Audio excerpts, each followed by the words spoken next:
Tout est orchestré à la minute près. Décollage, atterrissage. À l'aéroport international de Genève, le vol LX 2805 pour Zurich s'apprête à embarquer ses passagers. Mais une petite musique se fait entendre. Ce n'est pas un air de fête, juste une façon de tenir l'angoisse à distance. Ce qui se joue là, c'est une séance de thérapie pour lutter contre le stress. Pour ce petit groupe, prendre l'avion est un cauchemar. D'accord. Est-ce que là, tu as un point un peu plus... On va y aller, là. On est sur le bon chemin. Bravo à toi. Bravo à toi. Un petit coup de stress, quand même. Hein. Il est où? C'est celui-là. C'est celui-là. Ah, d'accord. Ton avion, il est là, tu vois. Hein? Rouge à croix blanche. Oui. Il est là. La dernière fois où Brigitte est montée dans un avion remonte à 25 ans. Elle est ce que l'on appelle une phobique. Elle participe à un stage baptisé « Sans voler, sans s'affoler ». Ce vol Genève-Zurich va durer 35 minutes. Brigitte va tenter de surmonter sa peur en compagnie de 15 autres phobiques. Le groupe s'installe avant l'arrivée des autres passagers. Le décollage est imminent. On respire et puis tu peux tout compter à l'envers. 99, 98, 97, 96, 95. Les nerfs sont à vif. Plus moyen de reculer. Inspire pour nous permettre de bouger. C'est d'ailleurs ce qui va nous permettre de droit. Maintenant expire. Les statistiques le prouvent, l'avion est le moyen de transport le plus sûr. Pourtant, un Français sur 5 en aurait peur. Mais il y a bien d'autres craintes que les phobiques emportent dans leurs valises. Celle de l'eau, de la foule, du vide ou encore des petites bêtes. Et c'est un dieu grec qui serait la cause de leur tourment. Phobos était le fils d'Arès, le dieu de la guerre. Il incarnait la peur. Selon la mythologie, Phobos accompagnait son père au combat. À sa vue, même les combattants les plus aguerris, pris de panique, fuyaient le champ de bataille. Pour celui qui a le courage d'affronter aujourd'hui le Phobos du XXIe siècle, un long combat l'attend, douloureux, parfois onéreux, mais souvent victorieux. Tu l'as fait, tu l'as fait.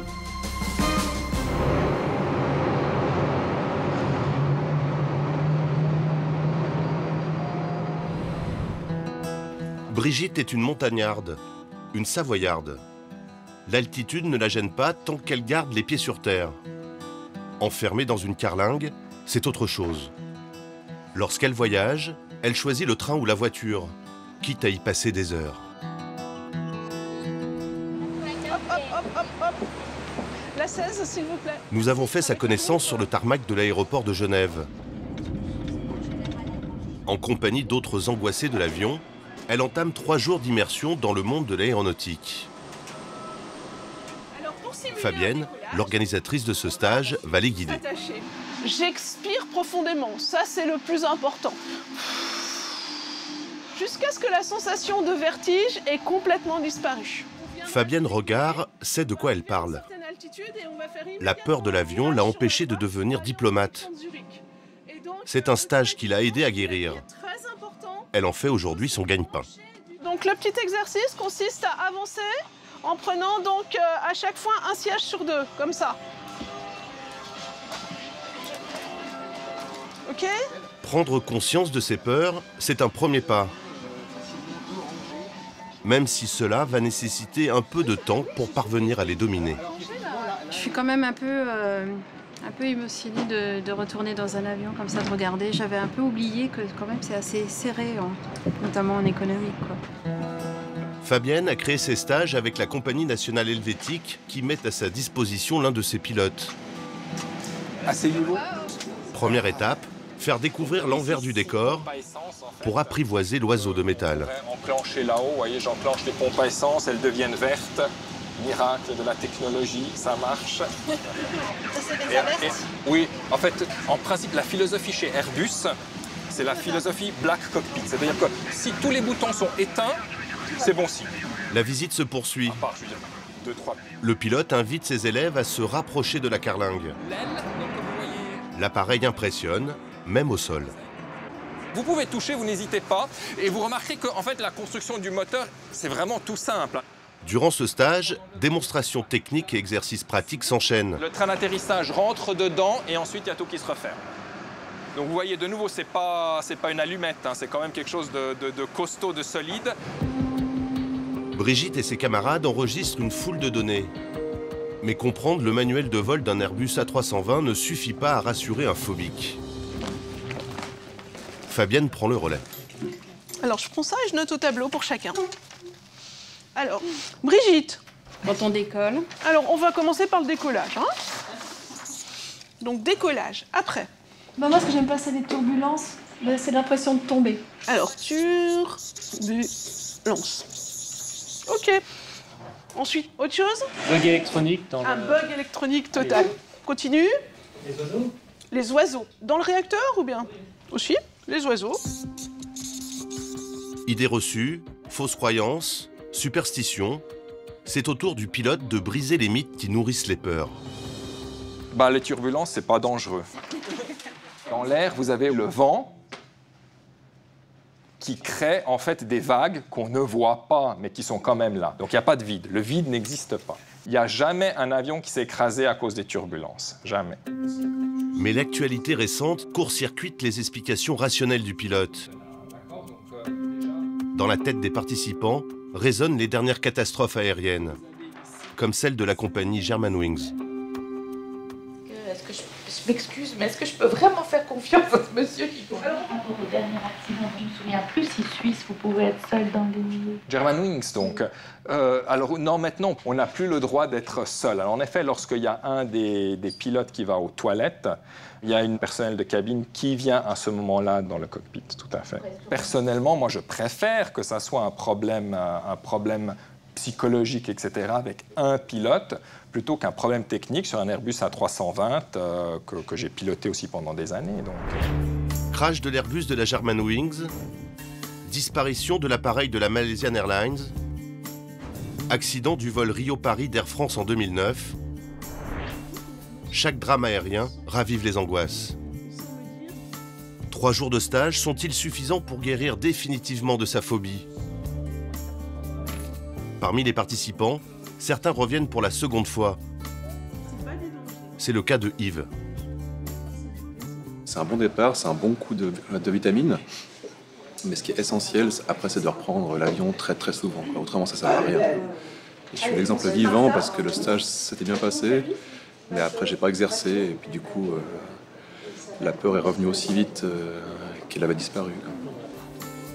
Depuis 2014, Fabienne a enregistré une hausse de 30% des demandes de stage.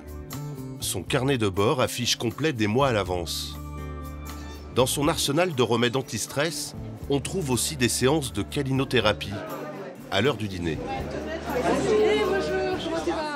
Fabienne Regard s'est entourée de bénévoles, d'anciens phobiques qui passent aujourd'hui une partie de leur vie dans les nuages.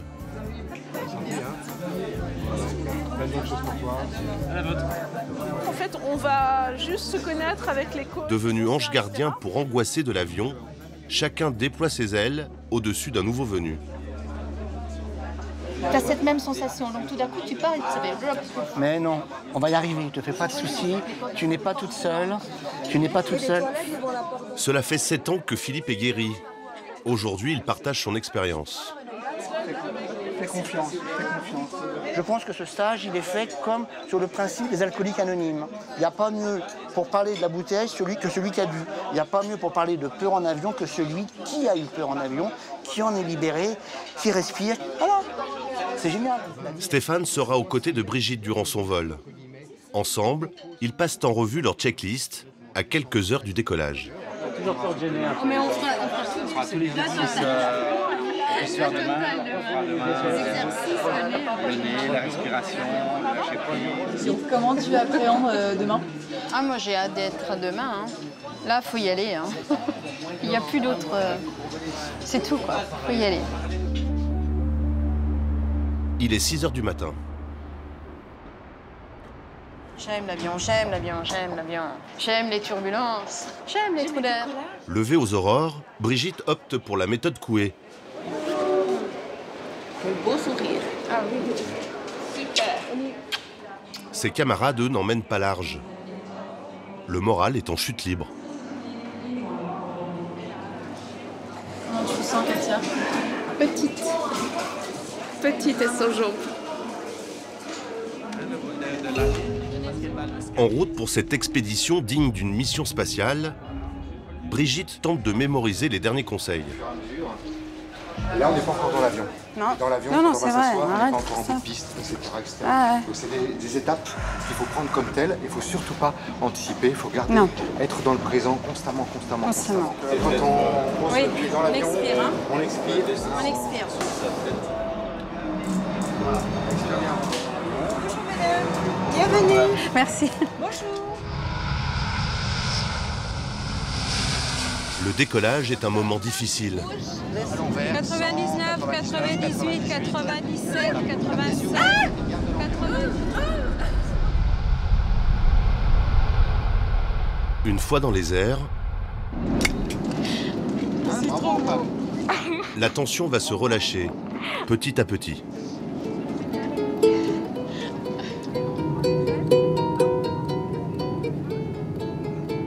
Le Mont Blanc, j'aime tellement le Mont Blanc, puis quand je l'ai vu, c'était tellement d'émotions. De toute façon, il fallait que ça sorte. Hein.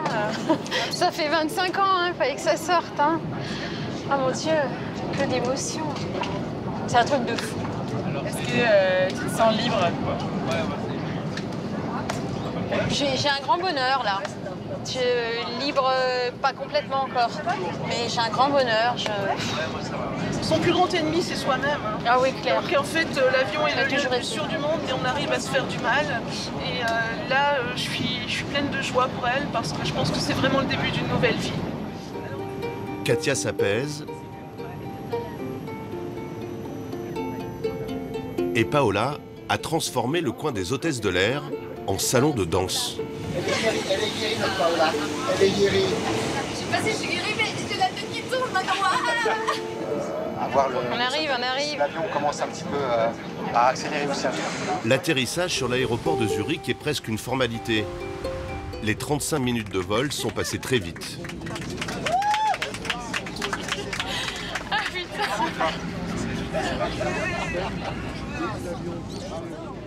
Ces 3 jours de stage coûtent 950 € par personne.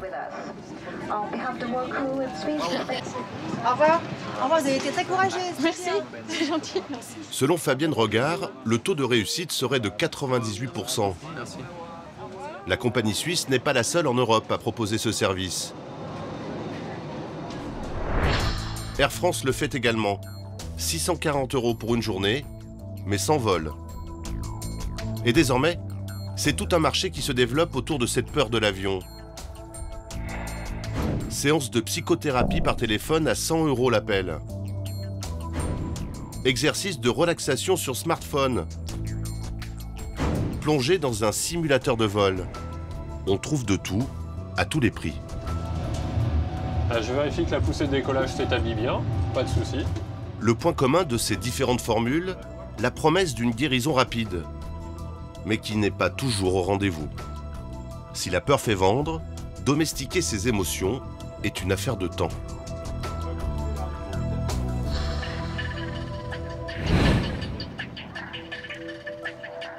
Régine a grandi en Alsace entre Cigogne et Vignoble. À l'heure de la retraite, elle migre vers la Côte d'Azur, cap sur la Méditerranée. Pourtant, elle se méfie de la Grande Bleue. Elle est aquaphobe. La plage de Saint-Cyr-sur-Mer attire de nombreux touristes. Mais Régine, elle, ne prend jamais de bain. Lorsqu'elle se risque près des vagues, l'eau lui donne des sueurs froides. Disons, je peux aller jusque-là, je dirais, par là. Mais là, je vois que ça descend, donc il est hors de question que j'aille là-bas. Enfant, elle a failli se noyer. Ce traumatisme est devenu une phobie. Elle lui semble insurmontable. Elle le vit comme un handicap. Pour moi, c'est une phobie qui est pas facile à assumer parce que quand je dis à quelqu'un que je ne sais pas nager, que j'ai peur de l'eau, on a l'air de me dire mais comment? C'est comme si je disais je ne sais pas faire du vélo. Vivre en bord de mer sans en profiter pleinement.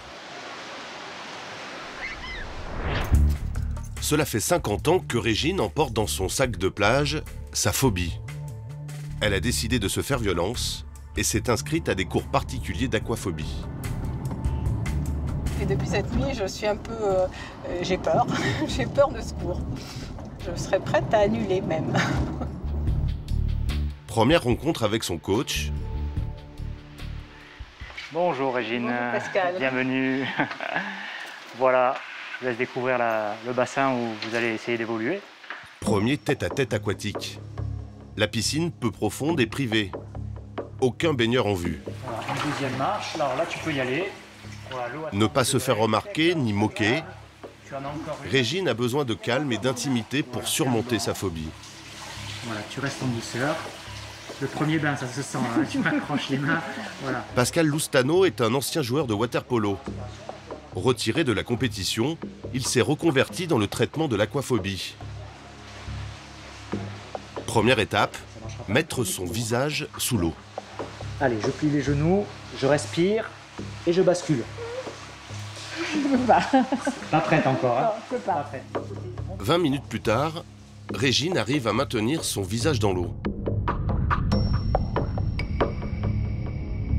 Voilà, on se détend. Très bien. Voilà, c'est le passage de la verticale à l'horizontale. La bascule en avant.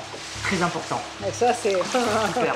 Ah non, c'est très bien. Ah oui, je vois. 15% des Français seraient aquaphobes. Une phobie généralement liée à des souvenirs d'enfance. Une noyade évitée de justesse, un maître nageur autoritaire ou des parents eux-mêmes craintifs de l'eau.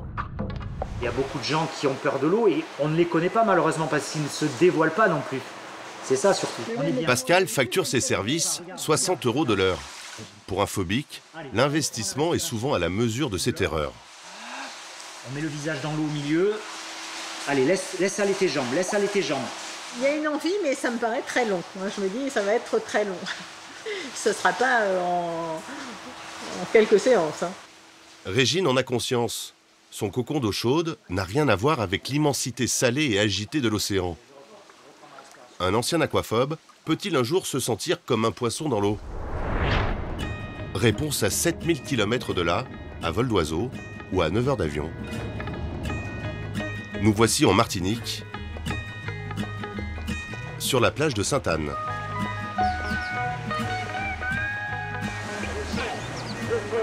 Je fais ce que je veux. Je peux. Je fais ce que je veux. Allez, c'est parti. Je sais. Je peux. Les vacances aux Antilles, ça n'est pas de tout repos pour ce groupe de Lyonnais. Eux aussi sont aquaphobes, mais en voie de guérison. Ils ont vaincu leur peur au fond de la piscine municipale de Villeurbanne. Et ce séjour en bord de mer s'annonce comme une renaissance. Pour Daniel, 3 ans de lutte auront été nécessaires avant de pouvoir envisager des bains de mer. J'étais très contente de moi à la piscine, parce que la profondeur, ça y est, ça... Et là, j'ai eu vraiment l'impression de repartir vraiment à 0-0. Hein. Je pensais pas quand même. Tu repars pas à 0, c'est qu'avant, tu n'aurais même pas pu rentrer dans ce qu'on a fait. Voilà, tu vois, donc tu repars pas à 0. C'est Alain Bélier qui entraîne tout ce petit monde dans son sillage. Voilà, poussez le souffle. À la tête d'une association, cet ancien prof de sport a suivi pas à pas les progrès de chacun de ses baigneurs. Super. Et encore. Cette immersion dans la mer des Antilles, c'est le dernier stade de la thérapie. Il fait beau, on est dans l'eau, elle est chaude, et ça facilite vraiment le travail pour les personnes. Ce stage coûte 3 000 € par personne pour 2 semaines. C'est parti. Alain leur réserve une dernière épreuve à la fin du séjour. Un baptême de plongée. On ne parle pas d'une baignade avec masque et tuba, mais d'une vraie plongée avec combinaison et bouteille sur le dos. Un défi pour Daniel. quand même la profondeur, moi c'est mon souci. Donc j'espère prendre du plaisir à regarder, à me détendre, en sachant que je suis accompagnée. Et puis après, ben voilà, pouvoir partir un petit peu toute seule, même si je n'ai pas pied, quoi. Poser des questions. C'est normal le bruit? Parce qu'il est fait pour marcher dans l'eau, c'est normal.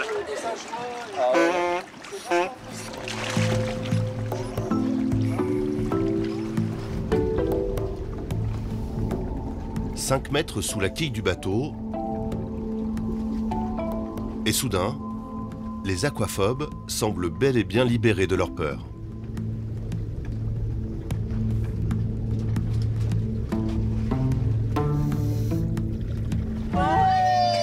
Là, c'est encore plus beau que ce que je pensais. J'ai été ramasser du sable.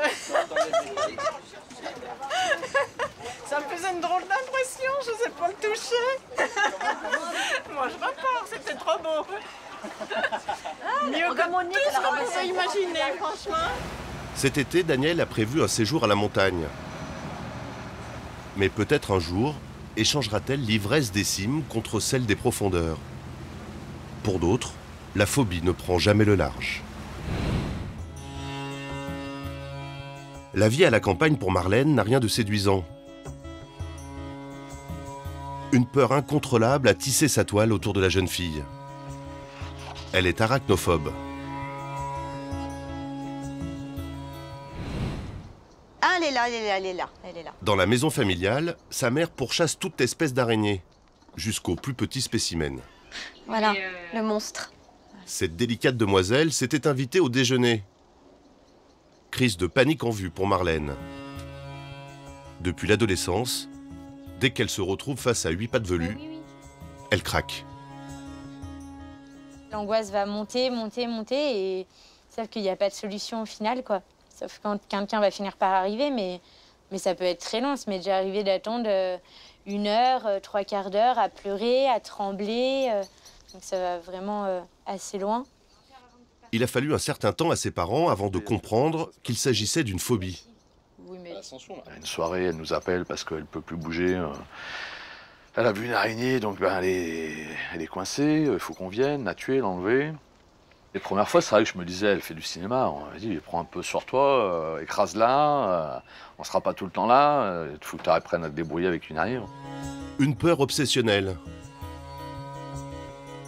Il y en a une. Où ça ? Là, à l'angle, en haut à droite. Ah oui. Qui oblige Marlène à ponctuer son quotidien de rituels envahissants. Je vais fermer ma porte ici, et puis je vais prendre le traversin comme ça, et puis la nuit, je le mets ici.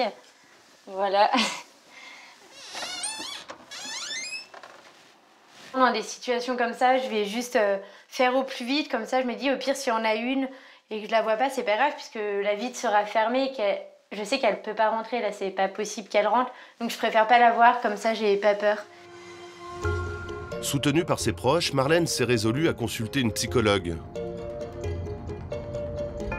Celle-ci lui propose une thérapie comportementale et cognitive, méthode couramment utilisée pour soigner les phobies. Le principe est simple, exposer très progressivement le patient à l'objet de ses peurs.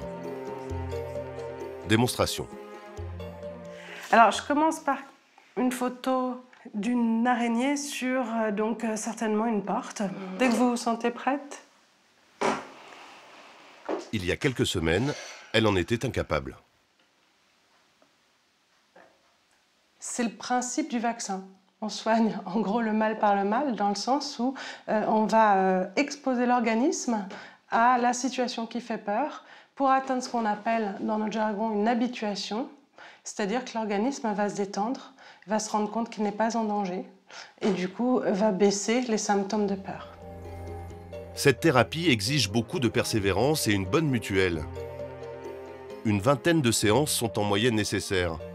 Le prix varie entre 30 et 140 € de l'heure, selon la qualification du thérapeute. Loin des solutions proposées par la médecine, il existe des alternatives qui peuvent aussi délivrer des peurs. À 400 km de Lyon, la jeune fille va tester l'une d'entre elles. Nous voici à Paris. La capitale abrite un endroit hors du temps. un lieu peuplé de créatures rares. Marlène a rendez-vous avec celle que l'on surnomme Madame Araignée. Ça va? Ça va. Voilà. Oh, les mains un peu moites, là. Christine Rollard est biologiste au Muséum national d'histoire naturelle. C'est une spécialiste reconnue des araignées. À titre bénévole, elle reçoit dans son laboratoire les arachnophobes pour les désensibiliser. Mais encore faut-il pouvoir franchir le seuil. Voilà. Alors, tu vas à ton rythme, tu t'imprègnes tranquillement, d'accord? Parce que tu es vraiment dans une pièce, effectivement, araignée. Face à l'impressionnante collection, Marlène est en état de choc. C'est pas grave, si ne te suis pas les yeux, ça va aller. Ça fait trop de... Non, ça fait beaucoup, beaucoup, hein? Mais tu es toujours prête à le faire? Oui, oui. D'accord, hein? Donc tu as la volonté de le faire, ça c'est très bien. Oui, oui. Hein? Voilà. Le plus dur est presque fait. Marlène se rapproche de sa phobie. Patiemment, Christine va détailler le mode de vie de l'araignée, expliquer son importance dans la nature et dans nos maisons.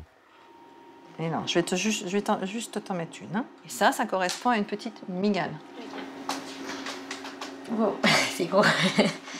C'est gros, tu prends ton temps. Hein, d'accord?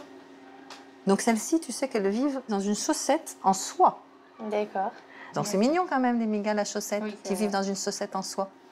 Au grand désespoir de la biologiste, l'araignée est la paria du règne animal. Elle suscite aversion et peur chez bon nombre de Français. Il y a de plus en plus de demandes. Et je ne peux pas dire non à des gens qui viennent en me disant « mais j'ai peur, je ne suis pas bien dans ma vie quotidienne, qu'est-ce que je peux faire, qui je vais voir ?» Elle propose alors à Marlène de manipuler avec une pince à épiler un spécimen conservé dans l'alcool. Serre bien. Super. Vas-y, sans son poids, hein, garde bien. Marlène, c'est très bien. Et maintenant, tu ouvres. Allez. Tu l'as fait. Allez, dis. Tu l'as fait. Ici, les placards débordent d'exercices pratiques. C'est juste la mue. C'est la mue. Je suis toujours la mue. Et là, c'est encore une mue. Ok. Elle est toujours morte. Le temps s'écoule. Voilà. Ah, sur ma main. Et Marlène se montre bien audacieuse. Même si jusqu'à l'appuyer. Ça colle un peu. Tu es en train de caresser une mue là quand même. Hein, oui, enfin, quand je sais même. Pas si tu réalises, hein, mais voilà. Hein, d'accord. Ouais. Hein. À travers cette approche naturaliste, la jeune fille progresse dans sa bataille, jusqu'à accepter de partager son espace vital avec une araignée vivante. Elle descend, vous faites attention. Elle descend le long de son fil. Elle se déplace sur ma main. Ok. D'accord? C'est ça que je veux que tu regardes. Plutôt que je regarde. Elle va pas sur toi, là. Non, je sais. Non, tu restes bien. Gaffe. Oui, je fais gaffe. Là, c'est la dernière étape, je t'ai dit. Hein? Donc, il faut que tu la vois se déplacer. Il faut que tu la regardes. Il faut que tu te dises, elle va pas vers moi. Tu t'approches au fur et à mesure. Il reste encore du chemin avant que Marlène et l'araignée ne se découvrent des atomes crochus.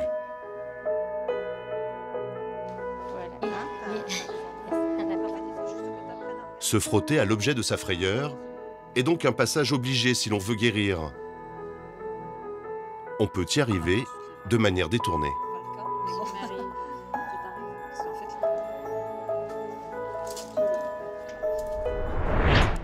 Près de Marseille, dans les Bouches-du-Rhône, des chercheurs ont eu l'idée d'emmener leurs patients dans une autre dimension. Sur les traces des thérapies anglo-saxonnes, la réalité virtuelle est devenue leur outil de travail. En compagnie d'un psychiatre, Marie est prête à expérimenter la thérapie 2.0 dans un univers de films de science-fiction. Donc on place le transmetteur qui nous permet de transmettre les informations du rythme cardiaque aux ordinateurs de l'installation. Des électrodes pour la surveillance cardiaque. Votre main droite, s'il vous plaît. Alors. Des capteurs qui vont enregistrer ses mouvements. Marie, son problème, c'est l'acrophobie, la peur du vide. Grimper dans un téléphérique ou en haut d'un monument, très peu pour elle. Dans quelques instants, ce cube va s'animer. Quel est votre niveau d'anxiété de 0 à 100? Là, pour commencer de suite comme ça, elle est de 40. 40, donc vous êtes un peu anxieuse. Oui. Abritée derrière des lunettes en 3D, elle se retrouve projetée de manière virtuelle dans une piscine, sur un plongeoir. Vous pouvez commencer à marcher sur cette planche en bois au-dessus de la piscine. Comme dans un jeu vidéo, Marie se déplace dans ce décor à l'aide d'un joystick, à son rythme et en dosant le degré de difficulté. Est-ce que vous voulez refaire la même chose ou est-ce qu'on fait un peu plus difficile? Toujours ici. Hein, je pensais, voilà, si on pouvait essayer la sans eau. D'accord, très bien. Soudain, l'eau disparaît. La sensation du vide, et donc du vertige, s'accentue. Marie est virtuellement perchée à 10 mètres de hauteur. À l'écart, les chercheurs notent l'évolution de son anxiété. Insolite, cette méthode ne serait guère différente d'une thérapie comportementale classique. Les scientifiques observent que plus le cerveau de Marie est exposé à la peur, plus il s'y habitue. Cette dernière ne se rendrait plus compte qu'elle n'est pas dans la vraie vie. Excellent Marie, très beau travail. Ça fait partie du réel pour moi. Je vis du réel. C'était très dur parce que je tremble encore. J'ai la chair de poule. Enfin, pour moi, c'est une vraie situation. Après 8-10 sessions de thérapie en réalité virtuelle, eh bien, les patients se comportent de la même façon dans la réalité et donc ont conservé leur acquis et peuvent ainsi avoir moins peur dans les situations bien réelles. Cette cyberthérapie semble prometteuse et des sociétés privées s'y intéressent. Elles mettent au point des visiocasques qui seront commercialisés dans un futur proche. Pour environ 400 €, simple anxieux ou vrai phobique, chacun pourra s'exercer. L'intérêt dans les phobies, c'est qu'ils pourront non pas seulement s'entraîner à l'hôpital avec le psychiatre ou le médecin ou le psychologue, mais qu'ils pourront continuer leur thérapie chez eux avec leur propre casque. Le dieu Phobos aurait-il trouvé plus fort que lui en ce 21e siècle? Avant de boucler notre valise pour une pause au soleil, nous avons reçu des nouvelles de ceux qui ont osé affronter leur peur. Brigitte est repartie en avion vers Nice. Régine profite de la piscine de ses voisins. Et Marlène voit s'éclaircir l'horizon de ses vacances au camping.